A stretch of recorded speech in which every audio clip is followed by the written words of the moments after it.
Hello, friends. I am Chevee. Welcome to my shed. How are you doing today? How's life in your world? How's things where you are?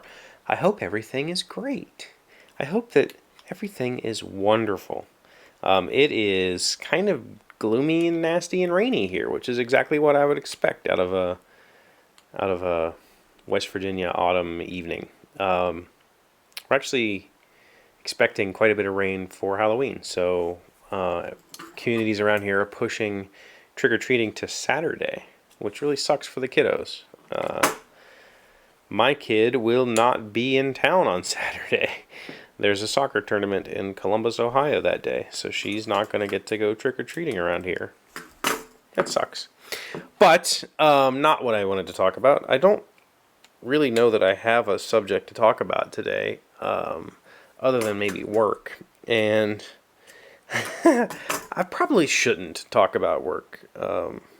When I started this job, I work for the government, but I'm not. I don't have some sort of like clearance or anything like that. I'm just a normal West Virginia state employee. I have a state employee card and that sort of thing, but I'm not special. But when I started this job, they developed a social media policy because of me. Because when I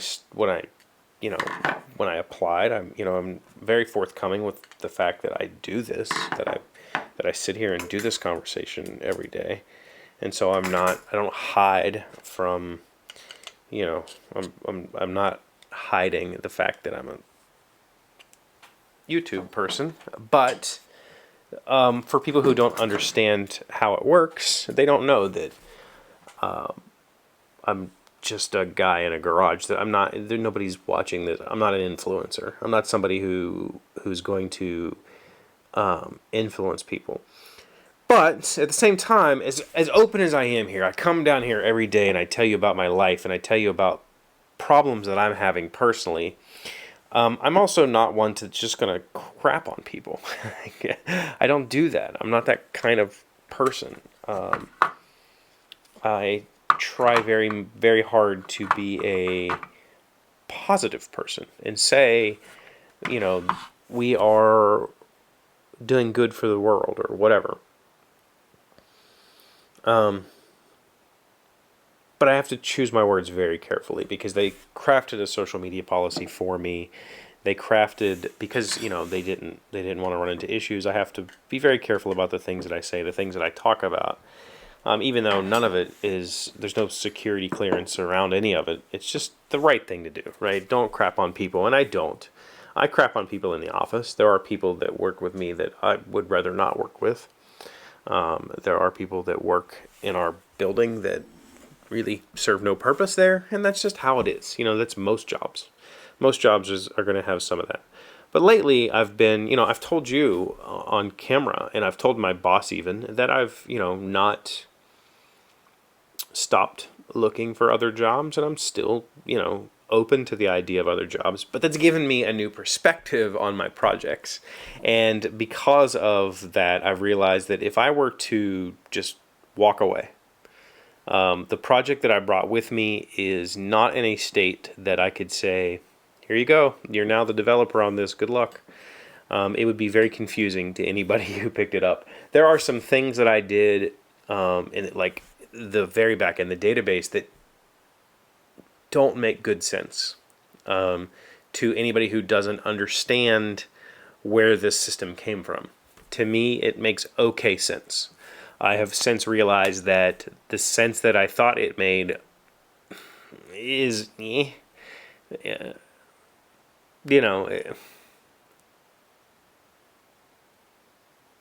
for instance, I can give you an example. The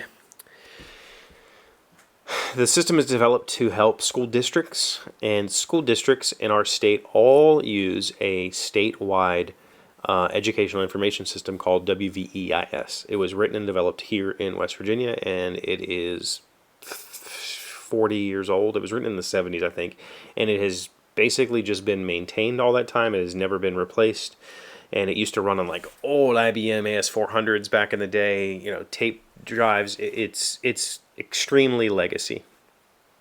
And so districts in this state have a 2-digit district code. So, for instance, I'm in Marion County. Our district code here, I believe, is 47, I think, if I remember correctly. So in my database, I use that number, 47. 47 is, users get assigned a county or a district ID of 47. But the database doesn't, I don't use that as the index for that record in the database. For whatever reason, I have a normal auto-incrementing ID, but when I reference a user, that user uses their district number, not the district's ID number. It's a confusing mess. And I should probably fix it. Because for districts, it's not a big deal. There's only 55 in this state. This software will probably never get sold outside of this state. I mean, it has potential. It has a potential to be sold nationwide. It's a very, very useful and easy to use tool that I'm very proud of, and I think that anybody could pick it up in their district, or even if it's not necessarily a district, like any kind of place that has classes where they want to track user attendance and stuff could use this software. It's very inexpensive as far as software, enterprise software goes.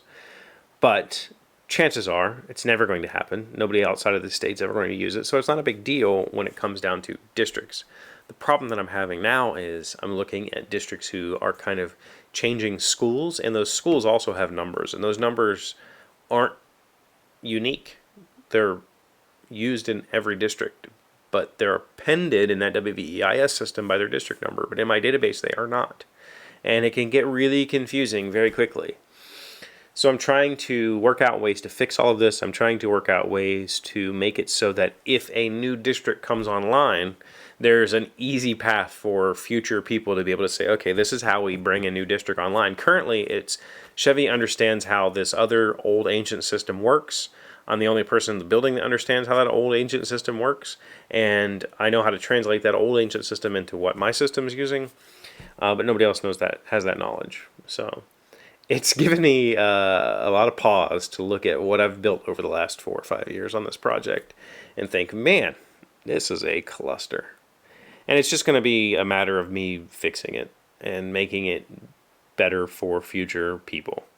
Not that future people are ever going to happen. I'm not actually planning on leaving my job.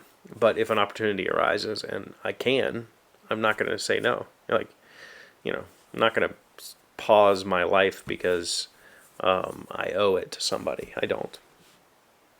That's it. I don't know what this was about. Hope you learned something.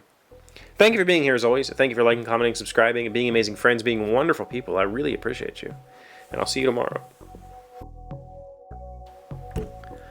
Alexa, tell me a random fact.